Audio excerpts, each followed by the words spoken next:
Good afternoon, sweet ladies, and thank you for joining us here in Far Above Rubies today.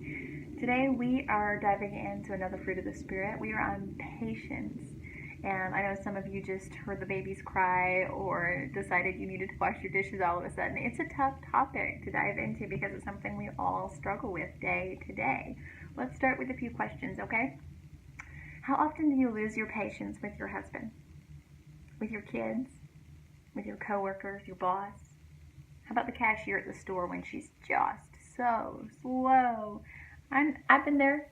What about the people on the road around you when you're driving? Who hasn't lost their patience while they were driving down the road, right? Well, Luke 21:19 says that in your patience you possess your soul, or you have a grip on your soul. Scary. Let's rephrase those questions, shall we? How often have you lost the grip on your soul? With your husband? With your kids? With your boss, your coworkers? With the cashier at the store who's just so slow?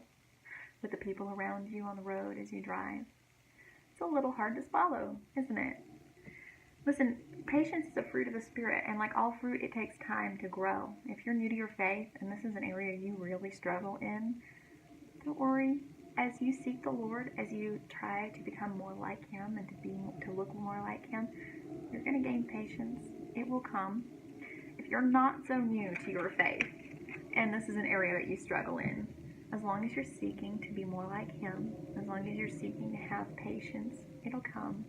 We do have to be careful to not make excuses for ourselves, though. If today I lost my patience because she said all those things, and yesterday I lost my patience because, well, my husband just knows that those things push my buttons, that was his fault. And the day before, my children were just in a crazy tear, and eventually, if it's forming a habit, maybe it's no longer their fault. Maybe it's my problem. Maybe I am simply impatient. If this is a problem I struggle with, then I need to be talking to the Lord daily and searching my heart and asking Him to help grow me in this area. The very first description that we have of love, pure, untainted, beautiful, holy love, in 1 Corinthians 13 is this: love is patient. Love is patient. So, are we really loving those around us if we're not being patient with them? The scripture tells us, it says, how, if you can't love the brother and sister that you have seen, can you love the God that you haven't seen? Let's rephrase that question. How, if you can't be patient with your brother and sister that you have seen, can you be patient with the God you haven't seen? What's one of the first signs of losing your patience? It's opening your mouth and not being able to control your tongue. It's truth. Psalm 37:7 says, rest in the Lord and wait patiently for Him. Rest in the Lord and wait patiently for Him. Another translation says, be still in the presence of the Lord and wait patiently for Him to act. Who is guilty of telling the Lord what kind of timeline things need to happen on? Yeah, I am. Lord, I prayed that prayer 3 weeks ago. God, I prayed that prayer 5 years ago. God, why haven't you heard me yet? Why haven't you acted yet? Don't you know my timing is so much better than yours? The original Hebrew of that scripture says, be silent for Jehovah. Be silent for Jehovah. Be patient. Wait for Him to act. Be silent for Jehovah. Ladies, our outward actions are always indicative of our inward heart. What we put on display for the world to see tells them, tells us, tells God what our heart looks like. If we're impatient, we're losing our patience with those around us. We are probably losing our patience with God. If I'm consistently impatient with the world around me, I do not have a firm grip on my soul.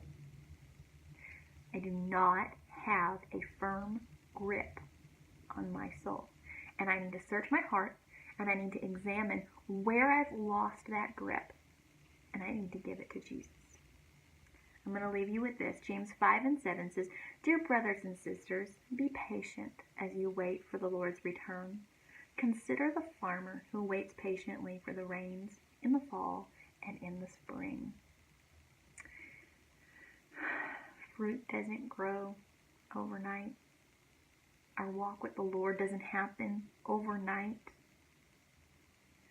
The people around us, they don't grow overnight. You didn't. Why should they? Our miracles often don't happen overnight.